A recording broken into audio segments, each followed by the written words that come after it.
उचित समझो वो करो। बुधवार को राहुल गांधी सेना प्रमुख जनरल नरवणे की अप्रकाशित किताब हाथों में लेकर परिसर में अंदर आते हैं और उन्होंने ये कहा कि जो उचित समझो वो करो। उन्होंने इस किताब को दिखाते हुए कैमरे की तरफ ये बातें कही। जो उचित समझो वो करो। उसके बाद राहुल गांधी अपने समर्थकों को सपोर्ट करते नजर आए, जिसके बीच उनकी नोकझोंक केंद्रीय मंत्री रवनीत सिंह बिट्टू से हो गई।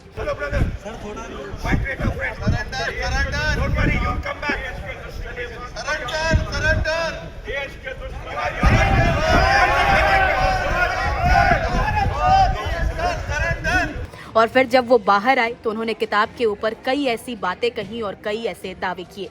तो चलिए एक एक करके आपको वो सारी बातें बताते हैं।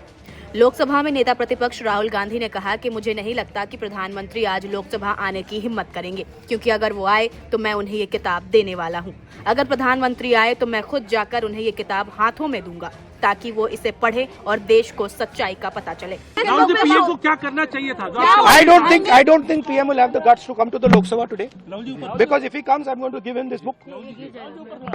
So if PM comes, I will go physically and hand him this book, so he can read it. And उनको पता लग जाए कि उनकी सच्चाई क्या है, देश को पता लग जाए। Thank you. उन्होंने आगे कहा कि भारत के हर युवा को ये देखना चाहिए कि ये किताब मौजूद है। ये किताब पूर्व सेना प्रमुख जनरल नरवणे की है। इस किताब में उन्होंने लद्दाख की पूरी घटनाओं का जिक्र किया है। मुझे कहा गया है कि मैं इस किताब से उदाहरण नहीं दे सकता, लेकिन इसकी सबसे अहम पंक्ति वही है जो प्रधानमंत्री ने कही थी, जो उचित समझो वो करो। This book does not exist. Every youngster in India should see that this book exists. This is Mr. Naravane's book. Naravane जी की किताब है। इसमें उन्होंने पूरा अकाउंट लिखा है। जो लद्दाख का जो अकाउंट था, और मुझे कहा गया है कि मैं इस बुक को कोट नहीं कर सकता हूं, बट यहाँ पे पूरा लिखा है। यहाँ पे मेन लाइन है जो प्रधानमंत्री ने कही, जो उचित समझो वो करो।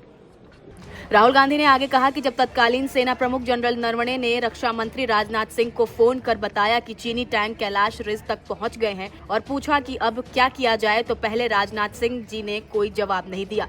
Chief of army staff general Naravane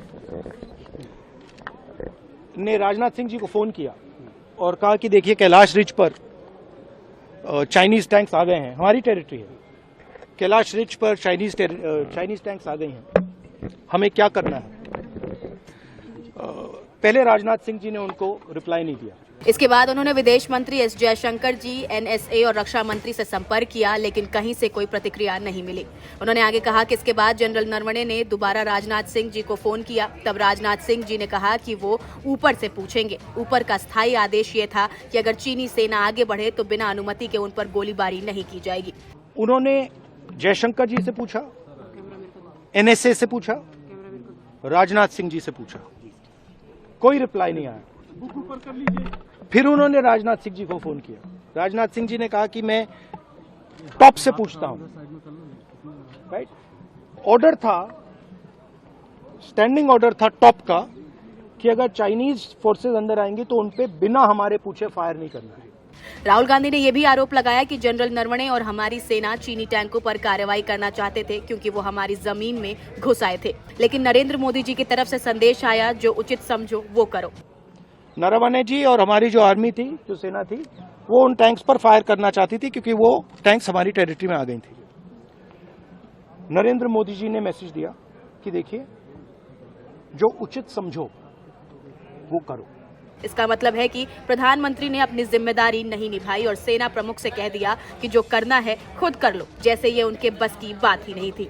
Rahul Gandhi ने आगे कहा कि जनरल नरवणे अपनी किताब में लिखते हैं कि मुझे बेहद अकेला महसूस हुआ, ऐसा लगा कि पूरा तंत्र मुझे छोड़ चुका है। मतलब नरेंद्र मोदी जी ने अपनी जिम्मेदारी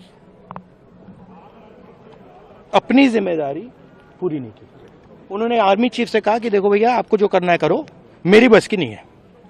और आर्मी चीफ ने साफ, नरवणे जी ने साफ लिखा है इसमें, आई फेल्ट रियली अलोन, मैं बिल्कुल अकेला था, I was abandoned by the entire establishment. जब मीडिया ने उनसे सवाल किया कि उन्हें ये किताब कहां से मिली तो उन्होंने कहा कि ये किताब उपलब्ध है। आप कल्पना कर सकते हैं कि जो किताब मैं आज अपने साथ लेकर आया हूं वो कहां से आई है। आप खुद सोचिए कि ये किताब कहां से आई होगी। The book is available. आपने कहाँ से लिया सर किताब? ऑथेंटिकेट करने के लिए लाएंगे सर ये बुक आप ये कहा गया था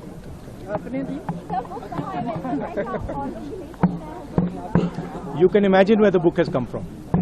पूर्व सेना प्रमुख जनरल एम नरवणे की संस्मरण यानी मेमोयर को लेकर लोकसभा में नेता प्रतिपक्ष राहुल गांधी ने कहा कि मुझे लगता है कि ये किताब विदेश में उपलब्ध है। ये विदेश में ही प्रकाशित हुई है। सरकार इसे भारत में प्रकाशित करने की अनुमति नहीं दे रही है, ऐसा मेरा मानना है। आज संसद परिसर में राहुल गांधी का नरवणे की किताब लेकर आना और उसके आधार पर उठाए गए सवाल देश की सुरक्षा और फैसलों की पारदर्शिता पर बहस को नई दिशा दे गए हैं। जहां एक तरफ राहुल गांधी ने सरकार पर आरोप लगाए कि सेना को पर्याप्त समर्थन नहीं मिला, वहीं दूसरी तरफ सरकार और भाजपा नेताओं ने इस पर पलटवार किया। अब ये बहस सिर्फ किताब तक सीमित नहीं रह गई है। ये सवाल बन गया है कि सैनिकों की बात सुनने और समय पर निर्णय लेने में राजनीतिक नेतृत्व ने क्या भूमिका निभाई और क्या इस तरह की महत्वपूर्ण जानकारी देश के सामने खुलकर आनी चाहिए या नहीं। आप इस मुद्दे पर क्या सोचते हैं? अपनी राय हमें कमेंट कर जरूर बताएं। नमस्कार, मैं हूं मानक गुप्ता।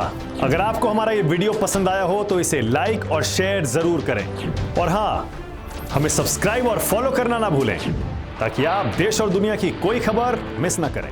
तो जुड़े रहिए हमारे साथ और देखते रहिए न्यूज़ 24।